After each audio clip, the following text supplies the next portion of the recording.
আজকের আধুনিক বিজ্ঞান বলছে আকাশ থেকে বৃষ্টি পড়ে, কিন্তু সেটা হয় এক নিখুঁত হিসেব অনুযায়ী। সূর্যের তাপে পানি বাষ্প হয়, আকাশে ওঠে, মেঘ তৈরি করে, তারপর ঠান্ডা হলে সেই পানি বৃষ্টি হয়ে নামে। একটু ভাবুন তো, এই প্রক্রিয়াটা বিজ্ঞান জানতে পেরেছে মাত্র 200 থেকে 300 বছর আগে, কিন্তু এই বিষয়গুলো কোরআনে 1400 বছর আগেই বলেছিলেন। সেটা কিভাবে? চলুন মিলিয়ে দেখি বিজ্ঞান যা বলছে কোরআন কি তা আগেই বলেছিল। জলচক্র, যেটা আজ বিজ্ঞানীরা ওয়াটার সাইকেল নামে চেনে, তাতে 3টি ধাপ রয়েছে। 1. পানি বাষ্প হয়ে আকাশে ওঠে। 2. মেঘে জমে। 3. তারপর ঠান্ডা হলে বৃষ্টি হয়ে নামে।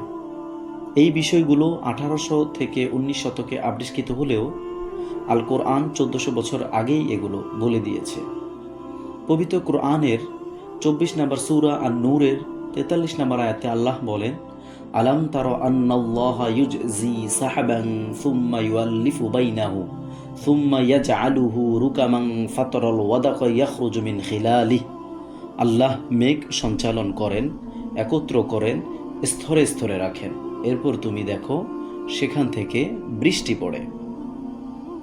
বিজ্ঞান বলছে এই বৃষ্টি একটা নির্দিষ্ট লেভেল বা আকাশের স্তর থেকে পড়ে, যেখানে মেঘ তৈরি হয় আর পানি বের হয় পরিমিতভাবে। একই কথা পবিত্র কোরআনের 23 নম্বর সূরা মুমিনের 18 নম্বর আয়াত আল্লাহ বলেন, ওয়া আনজালনা মিনাস সামাই মাআম বিকদারিন ফাআসকান্নাহু ফিল আরদ। আর আমি আকাশ থেকে পরিমিত পানি বর্ষণ করি, আর আমি তা জমিনে সংরক্ষণ করি। আল্লাহ পরিমিত শব্দটি ব্যবহার করেছেন, যা আজকের বিজ্ঞান বলছে মেজর্ড রেইনফল। সুবহানাল্লাহ। একজন উম্মি নবী সাল্লাল্লাহু আলাইহি ওয়াসাল্লাম, যিনি মরুভূমির মাঝে ছিলেন, তিনি কিভাবে এত জটিল বৈজ্ঞানিক কথা বলেছেন? এটা কি কাকতালীয়, নাকি প্রমাণ যে এই কোরআন আল্লাহর পক্ষ থেকে এসেছে? আজ আপনার হাতেই সেই প্রমাণ। এখন সিদ্ধান্ত আপনার।